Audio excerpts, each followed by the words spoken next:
El viento del sol, por Arthur C. Clarke. El enorme disco de la vela se tensó en el aparejo, hinchada por el viento que soplaba entre los mundos. Dentro de 3 minutos empezaría la regata, aunque ahora John Merton se sentía relajado, sereno, como no lo había estado en ningún momento durante el año anterior. Sucediera lo que sucediera cuando el Comodoro diese la señal de partida, tanto si el Diana le llevaba a la victoria o a la derrota, él había cumplido su ambición. Después de haberse pasado toda la vida diseñando naves para otros, ahora podía patronear la suya propia. «Tiempo, menos 2 minutos», dijo la radio de la cabina. «Por favor, confirmen si están preparados». Uno por uno, los demás patrones fueron contestando. Merton reconoció todas las voces, unas nerviosas, otras serenas, porque eran las voces de sus amigos y rivales. En los 4 mundos habitados apenas si había una veintena de hombres que supieran patronear un yate solar, y todos ellos estaban aquí, en la línea de salida o a bordo de las embarcaciones de escolta, orbitando a 22,000 millas de la Tierra, por encima del Ecuador. Número 1, Gossamer, listo para partir. Número 2, Santa María, todo listo. Número 3, Sunbeam, listo. Número 4, Gumera, todos los sistemas en marcha.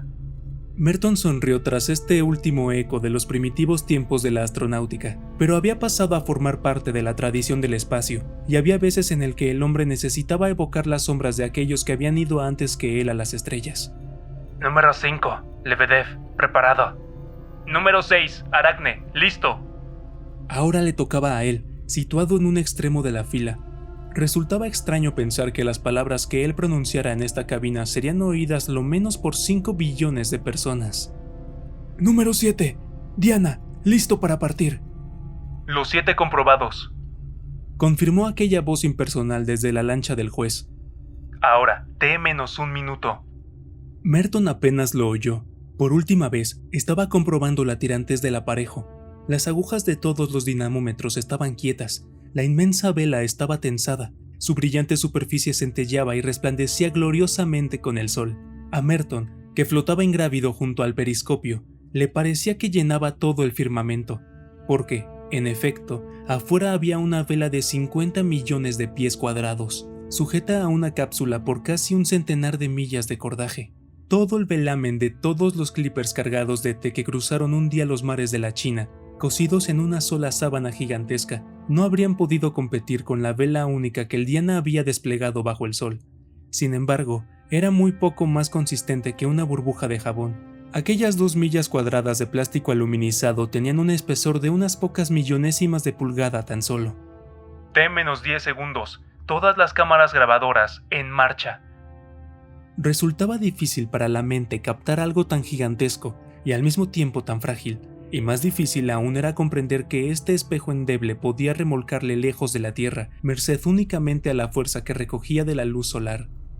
5, 4, 3, 2, 1, ¡ya! 7 hojas de cuchillo cortaron 7 finas cuerdas que sujetaban los yates a los barcos nodriza que los habían atendido. Hasta ese momento todos habían estado circundando la Tierra, agrupados en rígida formación, pero ahora los yates empezarían a dispersarse como semillas de amargón arrastradas por la brisa, y el vencedor sería aquel que rebasara primero la luna. A bordo del Diana nada parecía haberse movido, pero Merton tenía plena conciencia de todo. Aunque su cuerpo no llegó a notar ninguna sacudida, el panel de instrumentos le hizo saber que estaba acelerando a casi 1 milésima de gravedad. Para un coche esa cifra habría sido ridícula, pero esta era la primera vez que la alcanzaba un yate solar. El diseño del Diana era perfecto, la inmensa vela estaba confeccionada de acuerdo con sus cálculos. De este modo, 2 vueltas en torno a la Tierra reforzarían el promedio de su velocidad de escape, y luego pondría a proa a la Luna, llevando tras él toda la fuerza del Sol. Toda la fuerza del Sol. Sonrió tristemente al recordar sus esfuerzos por explicar la navegación a vela solar a los que asistían a sus conferencias, allá en la Tierra. Esa había sido la única forma de poder ganar dinero al principio. Aunque era jefe diseñador de la Cosmodine Corporation, con toda una ristra de naves espaciales favorablemente acogidas en su haber, su compañía no se había mostrado muy entusiasmada precisamente con su afición. «Extiendan las manos al sol», les había dicho él. «¿Qué sienten ustedes? Calor, claro, pero reciben también una presión, aunque no la noten debido a lo pequeña que es. Sobre el área de sus manos se ejerce una presión de 1/1000ª de onza, más o menos. Pero en el espacio exterior, incluso una presión así de pequeña puede ser importante, ya que actúa perpetuamente, hora tras hora, día tras día. Al contrario del combustible de un cohete, es libre e ilimitada. Si queremos, podemos utilizarla. Podemos confeccionar velas que recojan esa radiación que procede del sol. Al llegar a este punto, sacaba unas cuantas yardas cuadradas de material de vela y lo agitaba hacia el auditorio. La película plateada se enrollaba y se retorcía como el humo, y luego ascendía lentamente hacia el techo, impulsada por las corrientes de aire caliente. «Vean lo ligera que es», proseguía. «1 milla cuadrada pesa tan solo 1 tonelada y puede recoger 5 libras de presión por radiación, de modo que puede impulsarnos y remolcarnos si la sujetamos con el aparejo conveniente. Como es natural, su aceleración será muy pequeña, 1/1000ª de g, aproximadamente. No parece mucho, pero veamos lo que significa. Significa que en el primer segundo recorreremos 1/5 de pulgada. Supongo que esa es la velocidad que podría desarrollar un caracol normal y corriente. Pero al cabo de 1 minuto habremos recorrido 60 pies y comenzaremos a desplazarnos a 1 milla por hora. No está mal, tratándose de algo que se mueve exclusivamente por el impulso de la luz solar. Al cabo de 1 hora nos encontraremos a 40 millas de nuestro punto de partida y nos moveremos a 80 millas por hora. Por favor, recuerden que en el espacio no hay fricción de ninguna clase, de modo que una vez hemos puesto algo en movimiento, seguirá moviéndose eternamente. Se sorprenderán cuando les diga la velocidad que ha alcanzado nuestro velero de 1/1000ª de g al cabo de un día, casi 2 millas por hora.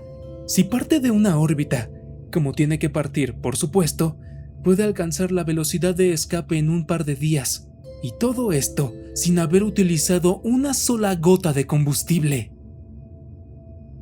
Bueno, les había convencido, y, por último, había convencido a la Cosmodin. Durante los primeros 20 años había ido surgiendo un nuevo deporte. Se decía que era el deporte de los billonarios, y era cierto, pero empezaba a poderse sostener por sí mismo debido a la publicidad y a la protección de la televisión. Para 4 continentes y 2 mundos, era un prestigio participar en esta regata que tenía la más grande audiencia de la historia. El Diana había hecho una buena salida. Era hora de echar una mirada a los contrincantes. Moviéndose muy despacio, aunque había amortiguadores entre la cápsula de control y el delicado aparejo, no estaba dispuesto a correr ningún riesgo. Merton se situó ante el periscopio. Allí estaban, como extrañas flores de planta en los campos oscuros del espacio. El más próximo, el Santa María, de Sudamérica, se hallaba solo a 50 millas de distancia. Tenía un gran parecido con la cometa de un niño, pero era una cometa cuyos lados medían más de 1 milla. Más lejos, el Lebedev, de la Universidad de Astrograd, se asemejaba a una cruz de Malta. Las velas que formaban sus 4 brazos podían terciarse, evidentemente, para variar el rumbo. En contraste, el Gumera, de la Federación de Australasia, era un simple paracaídas de 4 millas de circunferencia. El Aracne, de la General Spacecraft, como su nombre sugería, parecía una tela de araña y había sido tejido, según los mismos principios, mediante lanzaderas de robots que desplegaban su trabajo en espiral a partir de un punto central. El Gossamer, de la Aerospace Corporation, era de idéntico diseño, si bien de una escala ligeramente inferior. El Sunbeam, de la República de Marte, consistía en un anillo con un agujero central de media milla de diámetro que giraba lentamente, de manera que la fuerza centrífuga le confería su rigidez. Era una vieja idea, pero nadie la había llevado a la práctica, y Merton estaba seguro de que los colonos se verían en apuros cuando empezaran a girar. Desde luego, no tendrían problemas durante las primeras 6 horas, mientras los yates se movieran a lo largo del primer cuarto de su lenta y majestuosa órbita de 24 horas. Aquí, en el principio de la regata, marchaban todos en dirección exactamente opuesta al Sol. Iban, por así decir, delante del viento solar. Había que aprovechar al máximo esta etapa antes de que las embarcaciones girasen en dirección a la otra cara de la Tierra y pusieran proa de vuelta hacia el Sol. «Es el momento», se dijo Merton, «de hacer una primera verificación, ahora que no hay dificultades de navegación». Por medio del periscopio llevó a cabo un minucioso examen de la vela, concentrándose en los puntos donde afirmaba la jarcia, los obenques, estrechas tiras de película plástica no plateada, habrían sido completamente invisibles de no haberlos revestido de una capa de pintura fluorescente. Ahora eran tensas líneas de luz de color que disminuían unos centenares de yardas más allá en dirección a aquella vela gigantesca. Cada uno tenía su propio molinete eléctrico de un tamaño no mucho mayor que el de un carrete de caña de pescar. Los pequeños molinetes giraban continuamente, lascando o cobrando cabo, mientras el piloto automático mantenía la vela orientada en el ángulo correcto respecto al sol. Era maravilloso contemplar los juegos de la luz del sol sobre el gran espejo flexible. La vela se ondulaba en lentas y majestuosas oscilaciones, despidiendo múltiples imágenes del sol que se desplazaban por ella hasta perderse en sus bordes. Eran previsibles esas vibraciones pausadas de la inmensa y endeble estructura. Naturalmente no representaban ningún peligro, pero Merton las vigilaba atentamente. A veces podían convertirse en catastróficos rizos conocidos con el nombre de culebreos, capaces de destrozar la vela. Cuando vio, satisfecho, que todo estaba en orden, barrió el firmamento con el periscopio, comprobando una vez más la posición de sus rivales. Era como él había previsto. Se había iniciado el proceso en el que empezaban a destacarse los mejores, mientras que los menos marineros se iban quedando rezagados a popa. Pero la verdadera prueba empezaría cuando entraran en la sombra de la Tierra. Entonces la maniobrabilidad contaría tanto como la velocidad. Puede que pareciera extraño, dado que la regata acababa de empezar, pero consideró que sería buena idea echar un sueño. Las tripulaciones de las demás embarcaciones, compuestas de 2 hombres cada una, podían turnarse para descansar, pero Merton no tenía a nadie que le echara una mano. Debía confiar en su resistencia física, como aquel navegante solitario, Joshua Slocum, en su diminuto Spray. El patrón americano había navegado en solitario por todo el mundo a bordo del Spray. No se imaginaba él que, 2 siglos más tarde, otro hombre navegaría también en solitario de la Tierra a la Luna, inspirado, en parte al menos, por su ejemplo. Merton apretó los cinturones elásticos del asiento de la cabina en torno a su cintura y piernas, y luego se colocó en la frente los electrodos del inductor de sueño. Dispuso el cronómetro para 3 horas y se relajó. Muy suavemente, hipnóticamente, las pulsaciones electrónicas palpitaron en los lóbulos frontales de su cerebro. Bajo sus párpados cerrados se dilataron espirales de luces multicolores, ensanchándole hasta el infinito. Luego, nada. El escandaloso clamor de la alarma le sacó de su letargo sin ensueños. En un instante estuvo despierto, y sus ojos revisaron el panel de instrumentos. Habían transcurrido solo 2 horas, pero sobre el acelerómetro había una luz roja que se encendía y se apagaba. Estaba disminuyendo el impulso. El Diana perdía fuerza. El primer pensamiento de Merton fue que le había pasado algo a la vela. Quizá habían fallado los tensores y se había enredado el aparejo. Rápidamente comprobó los indicadores de tensión de los obenques. Era extraño. A un costado de la vela las cifras eran normales, pero en el otro, el tiro se aflojaba lentamente, incluso mientras él miraba. Preso de un repentino pensamiento, agarró el periscopio, conectó la visión de ángulo amplio y comenzó a revisar el borde de la vela. Sí, allí estaba el problema, y solo podía deberse a una causa. Una sombra inmensa y angulosa había empezado a deslizarse por el fulgor plateado de la vela. La oscuridad se cernía sobre el Diana, como si pasara una nube entre la embarcación y el sol. Y en la oscuridad, privado de los rayos que lo impulsaban, el yate perdía su fuerza y se desplazaba impotente en el espacio. Pero, naturalmente, aquí, a más de 20.000 millas de la Tierra, no había nubes. De haber una sombra, tenía que ser producida por el hombre. Merton se sonrió mientras giraba el periscopio hacia el sol, conectando los filtros que le permitían mirar directamente su faz resplandeciente sin cegarle. «Maniobra cuarta», murmuró para sus adentros. «Veamos quién es más listo en esta treta». Parecía como si un planeta gigantesco estuviera cruzando la cara del sol. Un inmenso disco negro había mordido profundamente en su borde. 20 millas a popa, el Gossamer trataba de efectuar un eclipse artificial, especialmente a beneficio del Diana. La maniobra era perfectamente lícita. En los tiempos de las carreras oceánicas, los patrones habían intentado a menudo quitarse el viento unos a otros. Con un poco de suerte, podían dejar descolgado a su rival con las velas caídas y sacarle una sustanciosa ventaja antes de que pudiera enmendar el entuerto. Merton no tenía la intención de dejarse alcanzar tan fácilmente. Había tiempo de sobra para llevar a cabo una maniobra de evasión. Las cosas sucedían muy lentamente cuando se navegaba en un velero solar, Tendrían que transcurrir por lo menos 20 minutos antes de que el Gossamer rodeara completamente la cara del Sol, dejándole a él sumido en la oscuridad. La minúscula computadora del Diana, del tamaño de una caja de cerillas pero equivalente a 1 millar de matemáticos humanos, estudió el problema durante un segundo y dio la respuesta. Tenía que abrir los paneles de control 3 y 4 hasta que la vela hubiera adquirido otros 20 grados de inclinación. Luego, la presión de la radiación la apartaría de la peligrosa sombra del Gossamer, volviendo a recibir entonces plenamente el soplo del Sol.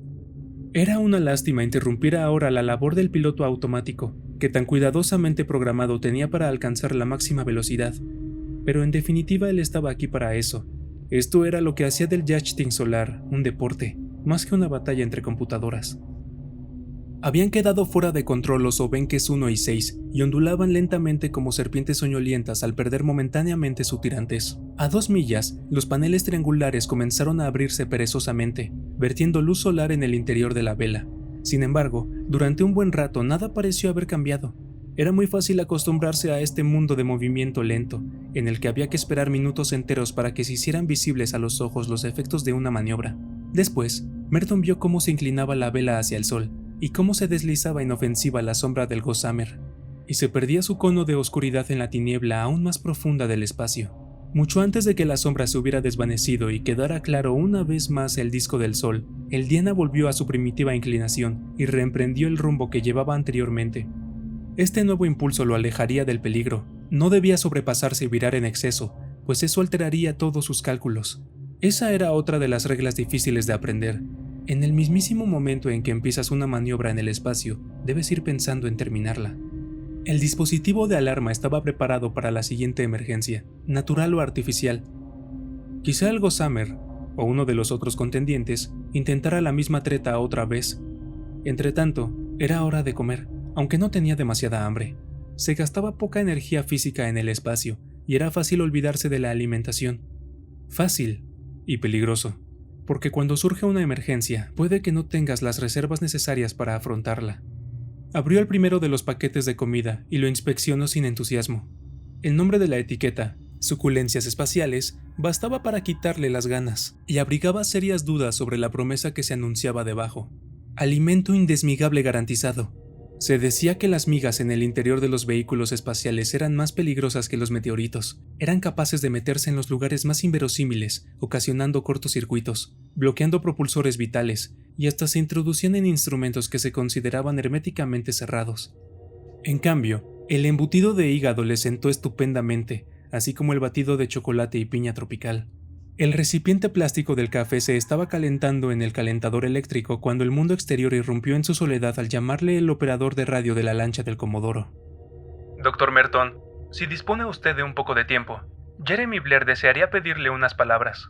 Blair era uno de los informadores más serios que habían surgido últimamente, y Merton había acudido a sus programas muchas veces.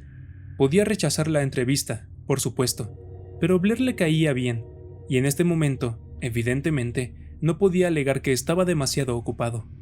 «De acuerdo», contestó. «Hola, Dr. Merton», dijo inmediatamente el locutor. «Me alegro de que tenga un momento para nosotros. Mis felicitaciones, ya que, al parecer, marcha usted en cabeza». «Es demasiado pronto para estar seguro de eso», contestó Merton precavidamente. «Dígame, doctor, ¿por qué ha decidido tripular el Diana usted solo? ¿Porque así es usted el primero que lo intenta?» «Bueno, ¿no le parece una buena razón? De todos modos, no es la única, naturalmente». Guardó silencio y eligió sus palabras con cuidado. «Usted sabe hasta qué punto depende de su masa la velocidad de un yate solar. Un hombre más, con todos sus pertrechos, significaría una sobrecarga de 500 libras de peso, y es muy posible que esa sea la diferencia entre ganar y perder». ¿Y está usted seguro que puede gobernar el Diana solo? «Bastante seguro. Gracias a los controles automáticos que yo mismo he diseñado, seguro de eso. Mi tarea principal consiste en supervisar y decidir». «Pero son 2 millas cuadradas de vela. No parece posible que solo un hombre pueda con todo eso». «¿Por qué no? Esas 2 millas cuadradas producen una fuerza impulsora máxima de 10 libras. Yo puedo hacer más fuerza con el dedo meñique». «Bien, muchas gracias, doctor. Y buena suerte. Volveré a ponerme en contacto con usted». Tras despedirse el locutor, Merton se sintió un poco avergonzado de sí mismo, porque su respuesta había sido parcialmente verdadera, y estaba seguro de que Blair era lo suficientemente sagaz como para haberse dado cuenta. Había una razón concreta por la que él estaba ahí, solo en el espacio. Durante casi 40 años había trabajado en equipos de cientos y hasta miles de hombres, ayudando a diseñar complicados vehículos que jamás habían visto la luz. Durante los últimos 20 años, había dirigido a uno de esos equipos y había visto cómo sus creaciones se remontaban hacia las estrellas. A veces hubo fallos, que él no olvidó jamás, aun cuando no fue culpa suya. Era famoso y había dejado un brillante historial detrás de sí. Siempre había sido un fuera de serie. Esta era la última oportunidad que disponía para intentar una proeza individual, y no iba a compartirla con nadie. No habría más regatas de yates solares por lo menos en 5 años, dado que estaba terminando el periodo de calma solar y comenzaba el ciclo de mal tiempo, en el que las tormentas de radiación se propagarían por todo el sistema planetario. Cuando volviera el tiempo idóneo para que estas embarcaciones frágiles y sin protección se aventuraran a recorrer las alturas, sería ya demasiado viejo, si es que, efectivamente, no lo era ya. Echó las envolturas vacías de los alimentos al eliminador de desperdicios y se volvió una vez más hacia el periscopio. Al principio solo vio 5 yates más. No había ni rastro del Gumera. Tardó unos minutos en localizarlo. Era un fantasma confuso, perdido entre las estrellas, atrapado limpiamente por la sombra del Lebedev. Imaginó los frenéticos esfuerzos de los australianos para librarse, y se preguntaba cómo habrían caído en la trampa. Ello indicaba que el Lebedev era de una maniobrabilidad excepcional. Tendría que vigilarle, aunque de momento estaba demasiado lejos para que representara una amenaza para el Diana. Ahora la Tierra había casi desaparecido. Había encogido hasta convertirse en un arco estrecho y brillante de luz que se desplaza majestuosamente hacia el Sol. Perfilada oscuramente dentro de ese arco ardiente estaba la cara nocturna del planeta, con los centelleos fosforescentes de las grandes ciudades, que surgían aquí y allá, entre los desgarrones de las nubes. El disco de oscuridad había borrado ya una gran zona de la Vía Láctea. Dentro de unos minutos, empezaría a avanzar sobre el Sol. La luz se estaba debilitando. Un matiz purpúreo y crepuscular, el resplandor de una multitud de puestas de sol, miles de millas más abajo, descendía sobre la vela, mientras el Diana se deslizaba silencioso por la sombra de la Tierra. El sol caía a plomo bajo ese horizonte invisible. Dentro de unos minutos se haría de noche. Merton miró hacia atrás, en dirección a la órbita que acababa de recorrer, equivalente a un cuadrante en torno al mundo.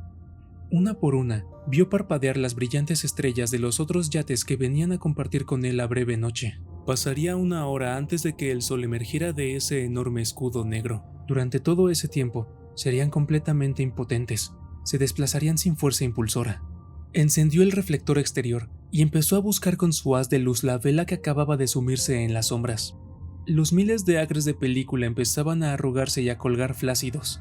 Las jarcias habían perdido su tirantez y había que recogerlas antes de que se enredaran. Pero esto no le tomaba de sorpresa.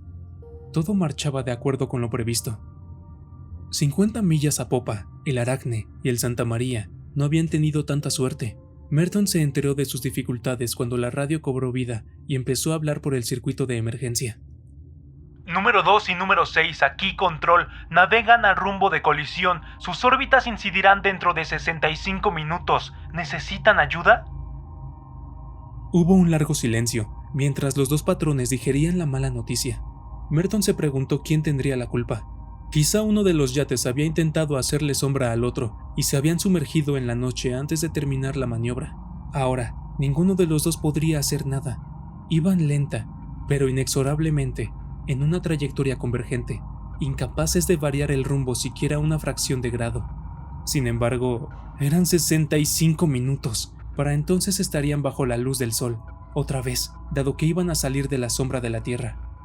Tenían una ligera posibilidad si es que sus velas llegaban a recoger la suficiente fuerza para evitar la catástrofe. A bordo del Aracne y del Santa María debía de haber una actividad frenética. El Aracne fue el primero en contestar. Su respuesta fue exactamente la que Merton esperaba. Número 6 llamando a control. No necesitamos ayuda, gracias. Nos las arreglaremos solos. Lo dudo, pensó Merton, pero al menos sería interesante presenciarlo. El primer drama de la regata se aproximaba, exactamente, por encima de la línea de medianoche de la cara nocturna de la Tierra. Durante la hora siguiente, Merton estuvo demasiado atareado con su propia vela para ocuparse del Aracne y del Santa María. Era difícil mantener estrecha vigilancia de esos 50 millones de pies cuadrados de plástico confuso que flotaban en la oscuridad, iluminados tan solo por el débil reflector y los rayos de la lejana luna. Desde ahora, y durante casi la mitad de su órbita en torno a la Tierra, debía mantener toda esa inmensa área de perfil respecto del Sol. En las 12 o 14 próximas horas, la vela sería un estorbo inútil, dado que se desplazaría en dirección al Sol, de suerte que sus rayos le impulsarían de nuevo hacia atrás, haciéndole retroceder por la trayectoria que había recorrido. Era una lástima no poder recoger la vela completamente hasta que llegara el momento de utilizarla de nuevo, pero nadie había descubierto hasta ahora un procedimiento práctico que permitiera ejecutar esa maniobra. En el borde de la Tierra surgió el primer atisbo del amanecer. En 10 minutos surgiría el Sol de la sombra que lo eclipsaba. Los yates se animarían otra vez cuando el soplo de radiación hinchara sus velas. Ese sería el momento crítico para el Aracne y el Santa María. Y, naturalmente, para todos ellos. Merton fue moviendo el periscopio hasta que descubrió las dos sombras que se desplazaban contra las estrellas.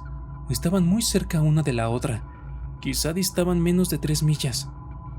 «Puede», pensó Merton, «que sean capaces de conseguirlo». La aurora irrumpió como una explosión de luz en el canto de la Tierra, mientras surgía el sol por el Pacífico. La vela y las jarcias adquirieron un breve tono carmesí, luego dorado, y después se encendieron contra la blanca luz del día. Las agujas de los dinamómetros comenzaron a despegarse de sus ceros, pero solo un poco. El Diana flotaba aún casi completamente ingrávido, dado que, con la vela encarada hacia el sol, su aceleración se reducía a unas pocas millonésimas de gravedad. Pero el Aracne y el Santa María se estaban aproximando a todo trapo en un desesperado intento por alejarse. Ahora, cuando ya distaban menos de 2 millas el uno del otro, sus nubes de resplandeciente plástico se desplegaron y se extendieron con angustiosa lentitud al recibir el primer impulso tenue de los rayos del sol. Casi todas las pantallas de televisión de la Tierra estarían siguiendo este drama interminable, del que ni aún ahora, en este último minuto, se podía predecir el desenlace. Los dos patrones eran hombres obstinados. Los dos podían haber cortado sus velas respectivas y retroceder, dando así una oportunidad al otro, pero no lo haría ninguno de los dos. Había en juego demasiado prestigio, demasiados millones, demasiada reputación. Y así, silenciosos y mansos como copos de nieve en una noche de invierno, el Aracne y el Santa María entraron en colisión. La cuadrada cometa cayó casi imperceptiblemente en la telaraña circular. El largo cordaje del oso Benque se retorció y se enmarañó en una lentitud onírica. A bordo del Diana, Merton, atareado aún con su propio aparejo, apenas lograba apartar los ojos de este desastre silencioso y prolongado. Durante más de 10 minutos, las dos nubes, hinchadas y brillantes, siguieron fundidas en una maraña inextricable. Luego, las cápsulas tripuladas se desprendieron y prosiguieron sus distintas trayectorias, cruzándose una con otra a un centenar de yardas. Con una llamarada de cohetes, las lanchas de salvamento corrieron veloces a recogerlas. «Esto nos reduce a 5», pensó Merton. Lo sentía por los patrones que con tanta intransigencia se habían eliminado mutuamente, a solo unas cuantas horas de haberse iniciado la regata, pero eran jóvenes y tendrían otras oportunidades. A los pocos minutos, de 5 quedaron reducidos a 4. Desde el principio, Merton había tenido sus dudas sobre las lentas evoluciones del Sunbeam. Ahora vio que estaban justificadas. La nave marciana no había podido virar correctamente. Su giro le había dado demasiada estabilidad. El anillo inmenso de su vela se estaba orientando de cara al sol en vez de colocarse de perfil a él. Estaba siendo impelido hacia atrás por su misma trayectoria, casi al máximo de su aceleración. Eso era lo más exasperante que le podía suceder a un patrón. Era incluso peor que una colisión, ya que la culpa la tenía únicamente él. Pero nadie sentiría mucha simpatía por estos colonos frustrados al verles perderse lentamente hacia popa. Se habían dado demasiado aire de superioridad antes de la regata, y lo que ahora les estaba pasando era de una justicia poética. No obstante, no había que borrar al Sunbeam completamente de la lista. Con casi 500,000 de millas todavía por recorrer, podían aún reintegrarse a la regata. Desde luego, si se daban unas cuantas casualidades más, podía ser el único en entrar en la meta. No sería la primera vez. Las 12 horas siguientes transcurrieron sin incidencias, mientras la Tierra fue creciendo desde su fase nueva a la llena. Había poco que hacer, en tanto la flotilla se deslizaba por la mitad de la órbita, en la que se veía privada de impulso. Pero Merton no dejó correr el tiempo a lo tonto. Durmió algunas horas, hizo 2 comidas, tomó anotaciones en el cuaderno de bitácora y participó en varias entrevistas radiofónicas más. Pero la mayor parte del tiempo la pasó disfrutando de esa sensación de flotar en ingrávido relajamiento, lejos de todas las preocupaciones de la Tierra, sintiéndose feliz como no lo había sido desde hacía muchos años. Era dueño de su propio destino, tan dueño como puede serlo un hombre en el espacio, gobernando la nave a la que había consagrado tanta destreza, tanto amor, que se había convertido en parte de su propio ser. La siguiente contingencia ocurrió cuando estaban atravesando la línea entre la Tierra y el Sol y se internaban en la otra mitad de la órbita en que recibían la fuerza solar. A bordo del Diana, Merton vio cómo se hinchaba la inmensa vela al terciarla para recoger los rayos que la impulsaban. Comenzó a aumentar la aceleración, contada en microsegundos, aunque tardaría horas en llegar a su valor máximo. No sería alcanzado jamás por el Gossamer. El momento del retorno de la fuerza era crítico, y este no lo había podido superar. El comentario que hizo Blair por radio, la cual había dejado Merton conectada a bajo volumen, le alertó con la noticia: «Hola, el Gossamer culebrea». Se precipitó hacia el periscopio, pero al principio no vio nada anormal en el inmenso disco circular de la vela del Gossamer. Era difícil examinarlo bien porque estaba casi totalmente de perfil con respecto a él, y ofrecía el aspecto de una delgada elipse, pero poco después vio que cimbreaba de un lado a otro en lentas, irresistibles oscilaciones. A menos que la tripulación amortiguara este bailoteo tirando rítmica y suavemente de los obenques, la vela acabaría hecha jirones. Pusieron todo el empeño, y al cabo de 20 minutos pareció que lo habían conseguido. Luego, en un punto próximo al centro de la vela, la película de plástico empezó a rasgarse. Lentamente, el desgarrón se fue corriendo hacia el borde, bajo la presión de la radiación, como el humo ascendente de una hoguera. Al cabo de un cuarto de hora no quedaba más que la delicada tracería de los mástiles radiales que habían sostenido la inmensa telaraña. Una vez más surgieron las llamaradas de los cohetes al pasar una lancha de salvamento para rescatar la cápsula del Gossamer y a su desalentada tripulación. «Nos estamos quedando solos aquí, ¿eh?», dijo una voz amistosa por el comunicador de nave a nave. «Tú no, Dimitri», replicó Merton. «Tú aún tienes compañía ahí, en el límite del campo. Yo sí que estoy solo aquí delante». No era una baladronada. El Diana le sacaba en ese momento 300 millas al siguiente competidor, y su ventaja aumentaría aún más deprisa en las horas siguientes. A bordo del Lebedev, Dmitri Markov rió con buen humor. No parecía, pensó Merton, un hombre que se ha resignado a la derrota. «Recuerda la leyenda de la tortuga y la liebre», contestó el ruso. «Pueden pasar un montón de cosas durante el próximo $250,000 de millas». Sucedió algo mucho antes, tras completar la primera órbita de la Tierra y cruzar de nuevo la línea de salida, aunque lo hicieron varias millas más arriba, gracias a la energía extra que les había proporcionado los rayos del sol. Merton había estudiado cuidadosamente los otros yates y había introducido las cifras en la computadora. La respuesta que le dio para el Gumera era tan absurda que la volvió a comprobar inmediatamente. No cabía duda. Los australianos estaban alcanzando una media totalmente fantástica. Ningún yate solar era capaz de conseguir semejante aceleración, a menos que... Una rápida ojeada por el periscopio le dio la respuesta. El aparejo del Gumera, que se reducía al verdadero mínimo de masa, se había desprendido. Era solo la vela, que aún conservaba su forma, lo que seguía corriendo tras él como un pañuelo hinchado por el viento.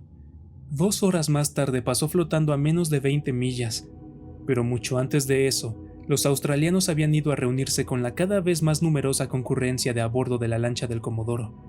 Así que ahora se trataba de una lucha entre el Diana y el Lebedev, pues, aunque los marcianos no se habían retirado, estaban a 1000 millas a popa y no constituían una seria amenaza. Por lo demás, era difícil ver qué podía hacer el Lebedev para alcanzar al Diana, pero durante todo el recorrido de la segunda vuelta a través de la zona de eclipse y de la larga y lenta ascensión contra el Sol, Merton sintió una creciente inquietud. Conocía a los pilotos y diseñadores rusos. Llevaban 20 años intentando ganar la regata y, en definitiva, era justo que la ganaran porque, ¿Acaso no había sido Piotr Nikolaevich Lebedev el primer hombre que descubrió la presión de la luz solar a principios del siglo XX? No obstante, jamás lo habían conseguido, pero nunca dejarían de intentarlo. Dmitri debía estar tramando algo, y sería espectacular.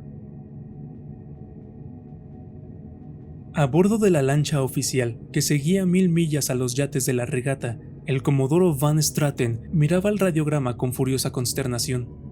El parte había recorrido más de 100 millones de libras, desde la cadena de observatorios solares que giraban en torno a la inflamada superficie del Sol, y era portador de las peores noticias que cabía esperar. El comodoro, su título era puramente honorífico, por supuesto. En la Tierra era profesor de astrofísica de Harvard, casi lo había estado esperando. Nunca se habían hecho los preparativos de la regata con la estación tan avanzada. Había habido muchos retrasos, se habían aventurado, y ahora, por lo visto, podían perder todos.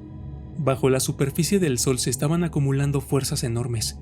En cualquier momento la energía de 1 millón de bombas de hidrógeno podía estallar en una pavorosa explosión conocida con el nombre de protuberancia solar. Ascendiendo a millones de millas por hora, una invisible bola de fuego muy superior al tamaño de la Tierra saltaría del Sol y cruzaría los espacios. Las nubes de gas electrificado probablemente pasarían lejos de la Tierra. De no ser así, tardarían en llegar a ella un día tan solo. Las naves espaciales podían protegerse con sus escudos y sus poderosas pantallas magnéticas, pero los yates solares, de construcción liviana, con sus paredes del espesor de papel, estaban indefensos ante tal amenaza. Tendrían que ser recogidas las tripulaciones, y habría que abandonar la regata. John Merton no sabía nada de esto mientras orbitaba en su diana alrededor de la Tierra por segunda vez. Si todo marchaba bien, esta sería la última vuelta para él y para los rusos. Habían girado en espiral, remontando miles de millas, sacando energía de los rayos del Sol. En esta vuelta debían escapar completamente de la Tierra y emprender la larga carrera hacia la Luna. Sería una regata en línea recta ahora. La tripulación del Sunbeam había abandonado definitivamente, agotada después de luchar como valientes con su vela giratoria durante más de 100.000 millas. Merton no se sentía cansado, había comido y había dormido muy bien, y el Diana se estaba portando admirablemente. El piloto automático, tensando el aparejo como una araña laboriosa, mantenía la inmensa vela orientada al Sol con más precisión que cualquier patrón humano. Aunque, a estas alturas, las 2 millas cuadradas de lámina de plástico debían de ser acribilladas por cientos de micrometeoritos. Las picaduras del tamaño de una cabeza de alfiler no habían provocado ninguna disminución del impulso. Tenía solo 2 preocupaciones. La primera era el obenque número 8, que ya no ajustaba correctamente. De manera imprevista se había atascado el molinete. Aún después de todos estos años de ingeniería astronáutica, los contratiempos le tomaban a uno por sorpresa. No podía ni lascar ni cobrar el obenque, y tendría que navegar lo mejor que pudiera con los otros. Por suerte, las maniobras más difíciles habían terminado ya. En adelante, el Diana tendría el sol de popa y navegaría en línea recta, impelido por el viento solar. Y como solían decir los marineros de los viejos tiempos, es muy difícil gobernar una embarcación cuando el viento sopla por encima de tu hombro. Su otra preocupación era el Lebedev, que seguía pisándole los talones 300 millas más atrás. El yate ruso había demostrado su extraordinaria maniobrabilidad gracias a los 4 grandes paneles de sus brazos, capaces de inclinarse alrededor de la vela central. Sus virajes al circunvalar la Tierra habían sido ejecutados con soberbia precisión, pero para aumentar su maniobrabilidad, había tenido que sacrificar algo su velocidad. No se podían tener las dos cosas. A la larga, navegando en línea recta, Merton tenía que salir victorioso con el suyo.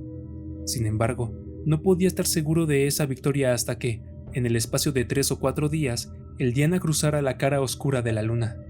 Y entonces, a las 50 horas de regata, justo al terminar la segunda órbita en torno a la Tierra, Markov sacó a relucir su pequeña sorpresa. «Hola, John», dijo despreocupadamente a través del circuito de nave a nave. «Quisiera que vieses esto.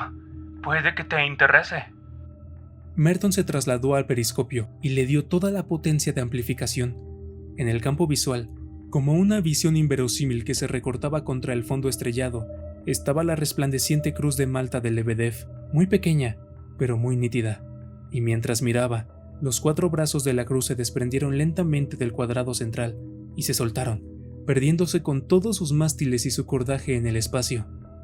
Markov había arrojado por la borda toda la masa innecesaria ahora que entraba en velocidad de escape y ya no necesitaba girar penosamente en torno a la Tierra, ganando impulso en cada vuelta.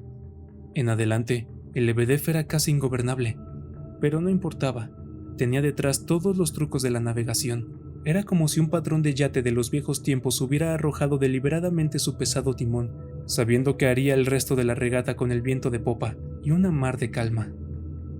«Mis felicitaciones, Dimitri», dijo Merton. «Es un bonito truco, pero no va a servir. Ahora ya no puedes alcanzarme». «Aún no he terminado», contestó el ruso. «Existe un viejo cuento en mi tierra sobre un trineo que era perseguido por los lobos. Para salvar la vida, el conductor tuvo que arrojar a los pasajeros uno por uno. Supongo que ves la analogía». Merton la veía, y demasiado bien.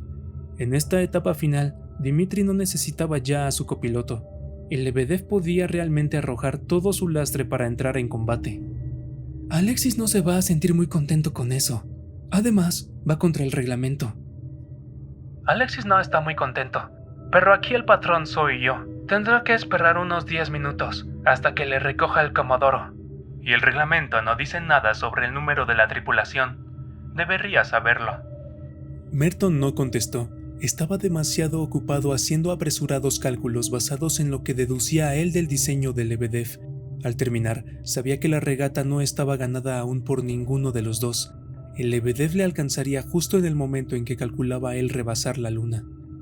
Pero el resultado de la regata ya se había decidido, a 90 millones de millas. En el Observatorio Solar 3, en la órbita de Mercurio, los instrumentos automáticos registraron la historia entera de la protuberancia. 100 millones de millas cuadradas de la superficie solar habían estallado con tal furia blanquiazul que, en comparación, el resto del disco palideció, tornándose una brasa mortecina. De ese infierno tumultuoso, retorciéndose y girando como una criatura viva en los campos magnéticos de su propia creación, se elevó el plasma electrizado de la enorme protuberancia. Ante ella, desplazándose a la velocidad de la luz, corrió la anunciadora llamarada de rayos X y ultravioleta. Tardaría 8 minutos en llegar a la Tierra, y era relativamente inofensiva. No lo eran, en cambio, los átomos cargados que corrían detrás a la moderada velocidad de 4 millones de millas por hora, y que, en espacio de un día, sumergirían al Diana, al Lebedev y a la flotilla que les acompañaba en una nube de radiación mortal. El Comodoro demoró su decisión hasta el último minuto. Aun cuando se había registrado el paso del chorro de plasma por la órbita de Venus, había una posibilidad de que pasara lejos de la Tierra. Pero cuando faltaban menos de 4 horas y fue detectado por la red de radar montada en la Luna, comprendió que no había esperanza. Se había terminado la navegación solar hasta dentro de 5 o 6 años, cuando el Sol se apaciguara otra vez. Un gran suspiro de decepción cruzó el sistema solar. El Diana y el Lebedev estaban a medio camino entre la Tierra y la Luna, navegando codo a codo, pero ahora nadie sabría ya qué embarcación era la mejor. Los entusiastas discutirían el posible resultado durante años. La historia constataría solo lo siguiente: regata suspendida debido a una tormenta solar. Cuando John Merton recibió la orden, sintió una amargura como jamás la había experimentado desde su niñez. A través de los años, de una manera clara y distinta, le llegó el recuerdo del día en que cumplió los 10 años. Le habían prometido una maqueta a escala exacta de la famosa nave espacial Morning Star, y durante meses había estado planeando cómo la montaría y dónde la colgaría en su habitación. Y luego, en el último momento, su padre le dio la noticia. «Lo siento, John, es demasiado cara. Puede que al año que viene...». Medio siglo después, y tras una vida entera de éxitos, volvía a ser aquel muchacho acongojado. Por un momento, pensó en desobedecer al Comodoro. ¿Y si perseguía su navegación sin hacer caso a la advertencia? Aun cuando se suspendiera la regata, podía hacer una travesía hasta la Luna que constara después en los libros durante generaciones. Pero eso habría sido algo más que una estupidez. Habría sido un suicidio, una forma muy desagradable de suicidio. Había presenciado la muerte de hombres envenenados por radiación al fallarles el escudo magnético de sus naves espaciales. No había nada en el mundo que mereciese ese sacrificio. Lo sentía tanto por Dimitri como por él mismo. Los dos merecían haber ganado, y ahora la victoria no sería de ninguno de los dos. Ningún hombre podía ponerse a discutir con el sol cuando éste se encolerizaba, aunque fuese capaz de cabalgar sobre sus rayos hasta el borde del espacio. A solo 50 millas de su popa, la lancha del Comodoro se aproximaba a la cápsula del Lebedev por un flanco y estaba dispuesta a transbordar a su patrón. Allá fue la vela plateada, al cortar Dimitri, con un sentimiento que él compartía, el aparejo que la sujetaba. La pequeña cápsula sería devuelta a la Tierra, quizá para ser utilizada otra vez, pero la vela se aparejaba para un viaje únicamente. Podía apretar el botón de eyección ahora mismo y dejar que le rescataran los de salvamento en cuestión de minutos, pero no podía hacerlo. Quería seguir hasta el último minuto a bordo de la pequeña embarcación que durante tanto tiempo había formado parte de sus sueños y de su vida. La gran vela estaba extendida ahora en ángulo recto respecto al sol, ejerciendo su más grande impulso. Mucho antes la había alejado limpiamente de la Tierra, y ahora el Diana seguía aumentando aún su velocidad. Entonces, súbitamente, con absoluta certeza, comprendió qué era lo que debía hacer. Por última vez, se sentó ante la computadora que le había guiado durante la mitad del viaje hacia la Luna. Cuando hubo terminado, recogió el diario de a bordo y sus pocas pertenencias personales. Desmañadamente, porque había perdido la práctica y porque no era tarea para hacerla sin ayuda, se enfundó en el traje de emergencia. Estaba precintando el casco cuando llamó por radio la voz del Comodoro. Atracaremos a su costado dentro de 5 minutos, capitán. Por favor, corte su vela para no chocar con ella. John Merton, primero y último tripulante del yate solar Diana, dudó un momento. Echó una última mirada a la reducida cabina, con sus brillantes instrumentos y sus ordenados controles, todos trabados en sus posiciones finales. Luego dijo por el micrófono: «Me dispongo a abandonar la nave. No tengan prisa por recogerme a mí. El Diana puede cuidar de sí mismo». No hubo respuesta por parte del Comodoro, por lo que se sintió agradecido. El profesor Van Straten debió adivinar lo que pasaba, y sabía que, en estos momentos finales, deseaba que le dejaran solo. No se preocupó de vaciar la cámara de descompresión, y el chorro le expulsó suavemente al espacio. El impulso que le dio a la embarcación fue lo último que el Diana recibiría de él. Lo vio alejarse y perder tamaño, con su vela brillando espléndidamente con la luz del sol, que sería suya durante los siglos venideros. Dentro de 2 días dejaría la Luna atrás, pero la Luna, como la Tierra, no lo alcanzaría jamás. Sin el peso de su persona a bordo, la embarcación aumentaría su velocidad 2000 millas por hora cada día de navegación. En un mes, navegaría más deprisa que ninguna otra nave jamás construida por el hombre. Cuando los rayos del sol se debilitaran por la distancia, su aceleración disminuiría, pero en la órbita de Marte, el Diana iría aumentando su velocidad a razón de 1000 millas por hora cada día. Así pues, mucho antes de llegar ahí, se desplazaría a demasiada velocidad para que pudiera alcanzarlo el Sol, y, más veloz que el más veloz cometa surgido de entre las estrellas, pondría proa hacia el abismo. El fulgor de los cohetes, a unas millas de distancia, atrajeron la atención de Merton. Se aproximaba la lancha de rescate. Su aceleración era miles de veces superior a la que el Diana podía alcanzar, pero sus motores podían funcionar durante unos minutos tan solo antes de agotar su combustible, mientras que el Diana estaría aún aumentando su velocidad, impulsado hacia los espacios exteriores por el eterno fuego del sol durante los milenios por venir. «Adiós, barquichuela», dijo Merton. «¿Qué ojos te verán otra vez y dentro de cuántos miles de años?» Por último, se sintió en paz mientras el hocico de torpedo de la lancha se aproximaba a él. Jamás ganaría ya la regata a la Luna, pero su embarcación era la primera en izar su vela para el largo viaje a las estrellas.